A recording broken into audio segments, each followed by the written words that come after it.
Hello guys.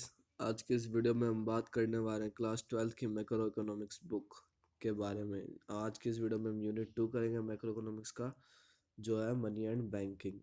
तो मैं आपको बता दूं, यूनिट 1 की हमने सारी वीडियो अपने चैनल पे अपलोड कर रखी है। तो आप जाके, अगर आपको यूनिट 1 जो कि national income and related aggregates है, उससे कोई टॉपिक नहीं आता समझ में, तो हमारे चैनल पे जाके आप चेकआउट कर सकते हैं, ठीक है। तो आप सबको पता है जो 30% सिलेबस है सीबीएसई का, वो रिड्यूस हो चुका है। तो मनी एंड बैंकिंग के भी कई सारे जो टॉपिक है डिलीट हो गए, तो हम डिलीट पार्ट को नहीं कर रहे हैं कवर।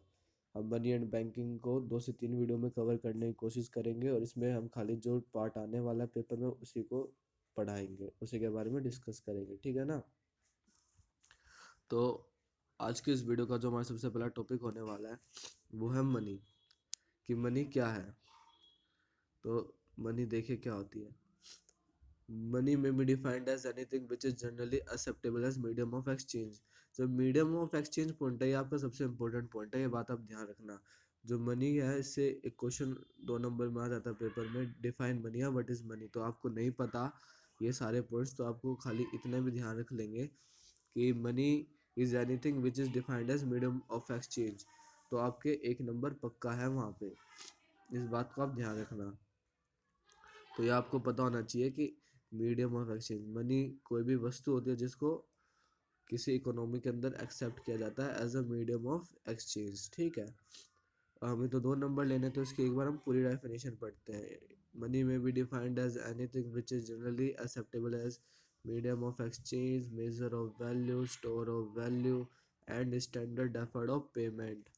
तो अब देखने की बात यह, मेजर ऑफ वैल्यू है क्या। तो आप मान लीजिए मार्केट में गए, आपको 1 केजी राइस चाहिए। अब तो उसकी आप दुकानदार ने क्या वैल्यू बताई कि भाई 70 रुपए की पड़ेगी। तो आपने क्या किया, मनी से, मनी है जो इंडिया में, मनी क्या है, करेंसी क्या है, रुपीस।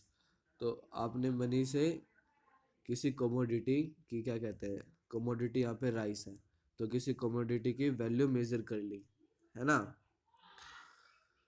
तो यही मेजर ऑफ वैल्यू है। नेक्स्ट है स्टोर ऑफ वैल्यू। तो स्टोर ऑफ वैल्यू का मतलब क्या होता है कि थिंग ऐसी थिंग जिसको आप फ्यूचर में सेव कर सके। स्टोर का मतलब यहाँ पे सेविंग से, सेविंग। मान लीजिए आपका अगर 1 लाख रुपए इनकम है आपकी, और आपका 40,000 एक्सपेंडिचर है, तो आप क्या करेंगे, 60,000 रुपये सेव करेंगे।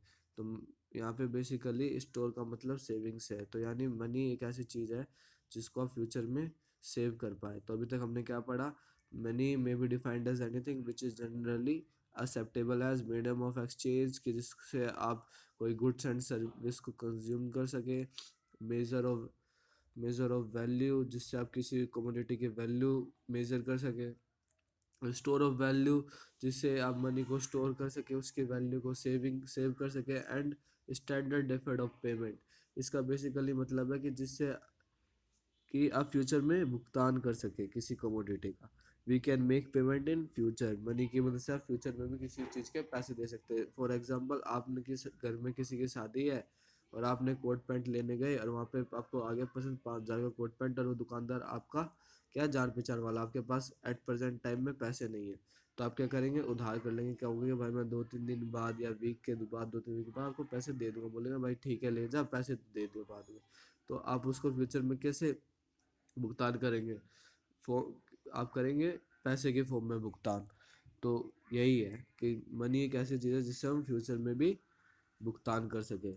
तो ये हमारी डेफिनेशन होगी मनी की। Money may be defined as anything which is generally acceptable as medium of exchange, measure of value, store of value and standard method of payment, ठीक है।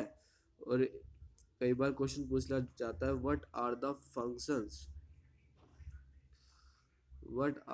Functions of money.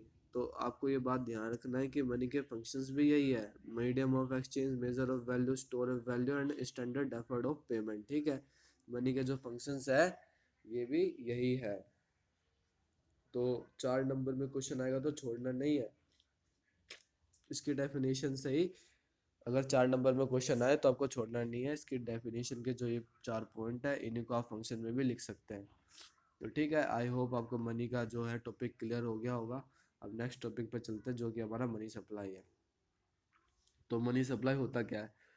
तो simple सी बात है, money supply क्या होता है, तो इसके पहले डेफिनेशन पढ़ लेते हैं। Money supply refers to total volume of money held by public at a particular point of time. तो यहाँ पे सबसे ज़्यादा जो जोर देने वाला पॉइंट है मनी हेल्ड बाय पब्लिक, यानी मार्केट में जितना भी पैसा है इन अ फॉर्म ऑफ कॉइन, ठीक है, लोगों के पास कौन कौन से 5 के होंगे, 10 के होंगे, 1 के होंगे, 2 रुपए के होंगे, और 20 रुपए का सिक्का भी होता है। अब मेरे को कोई बोलने वाले भैया या प्रियांशु कि आपके आपको पता नहीं है तो हम बता दें कि 20 रुपए का सिक्का तो होता ही नहीं, 10 रुपए का सिक्का होता है। तो मैं आपको बता दूं कि आरबीआई 20 रुपए का सिक्का मार्केट में इंट्रोड्यूस कर चुकी है। मैंने देख भी लिया वो सिक्का, तो आप मेरे को कमेंट करके बताना कि आप में से किन किन ने 20 रुपए का सिक्का देखा है, ठीक है।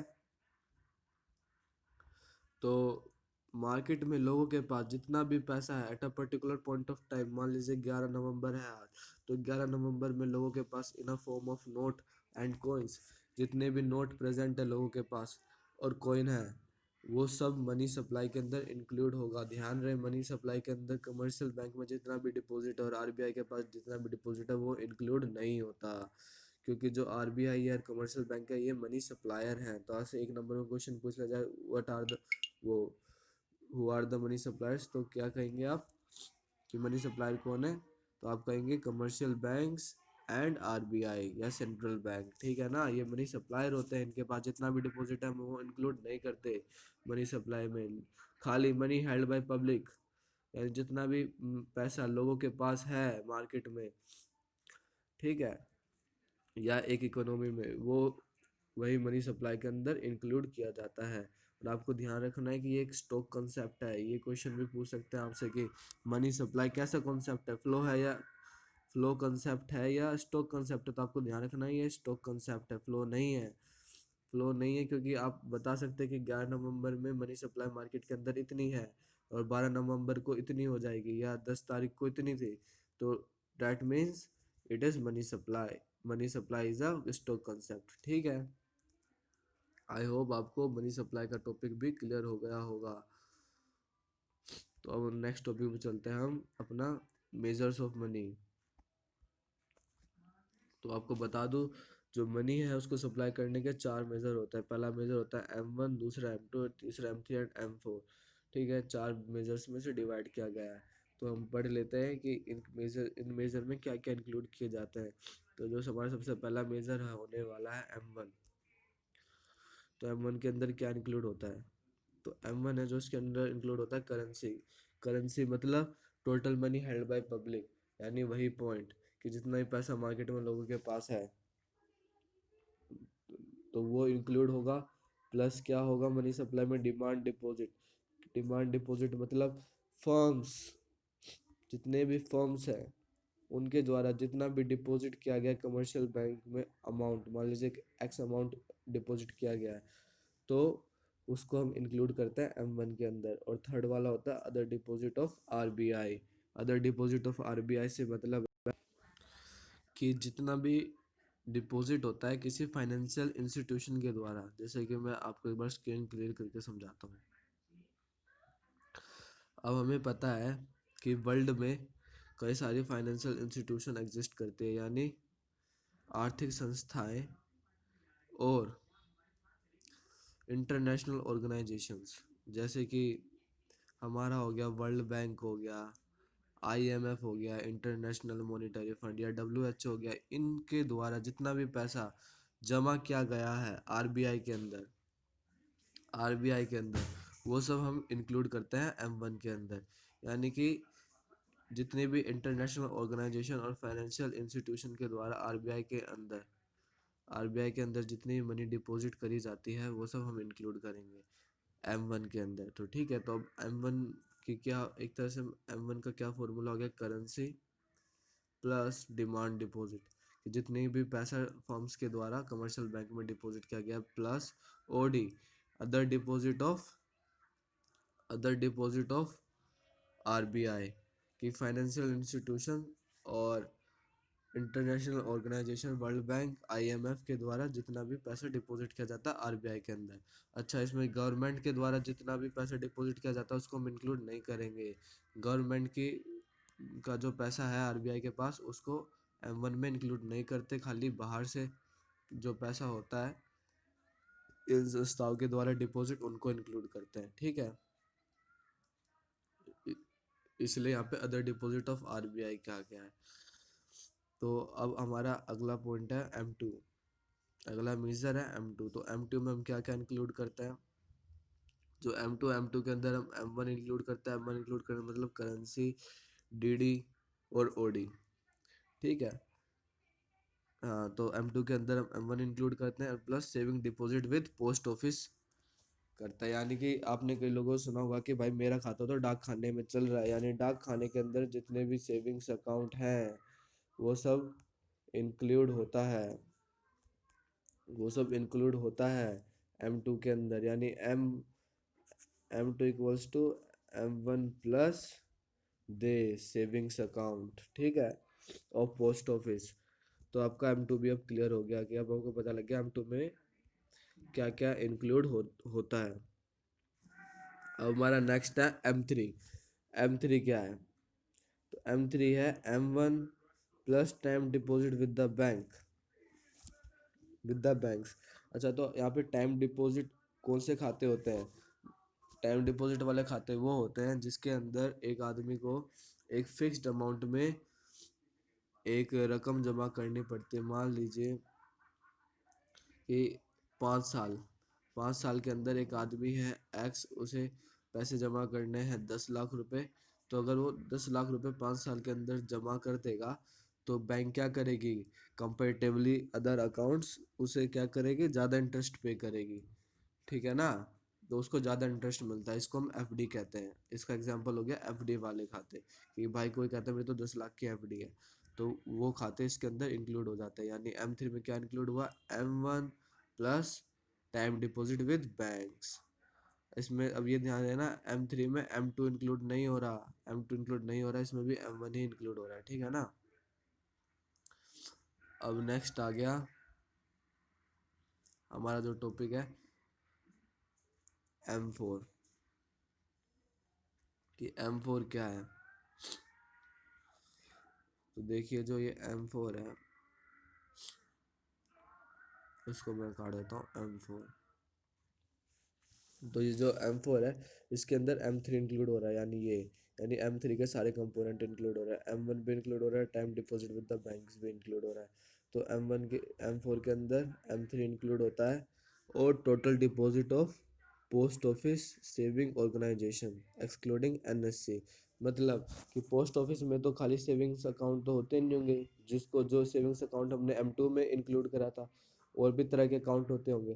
तो जितने भी तरह के अकाउंट होते हैं XYZ वो सारे इंक्लूड होते हैं M4 के अंदर। यानी M3 plus total account of post office, total type of account of post office. बस इसमें एक चीज़ इंक्लूड नहीं होती जो कि होती है NSC। ये आपको ध्यान रखना है। NSC की जो फुल फॉर्म होती है नेशनल सिक्योरिटी सर्टिफिकेट होती है। आई बात समझ में? तो ये हमारे मेजर्स थे मनी सप्लाई के, ये हमारे मेजर्स थे मनी सप्लाई के। तो आज के इस वीडियो में हमने क्या क्या पढ़ा? हमने पढ़ा मनी क्या होता है, हमें ये पता लग गया। ठीक है, कि मीडियम ऑफ एक्सचेंज है, major of value, store of value and standard method of payment है। फिर हमें पता लग गया मनी सप्लाई क्या होता है, money held by public at a particular point of time. कि मार्केट में जितना पैसा लोगों के पास है वो मनी सप्लाई है। हमने इसके मेजर्स पढ़ लिए, M1 M2 M3 and M4 क्या इंक्लूड होता है क्या इंक्लूड नहीं होता, वो हमने आपको इस वीडियो में समझा दिया है। तो आज की ये वीडियो आपको पसंद आई हो हमारी, तो लाइक करना प्लीज़, कमेंट भी करना, शेयर भी करना, सब्सक्राइब भी करना हमारे चैनल को, और कमेंट में मेरे को पक्का बताना कि किस किस ने 20 रुपए के सिक्के देखे हैं। ठीक है ना। और in the end, thanks for watching. Thank you all of you.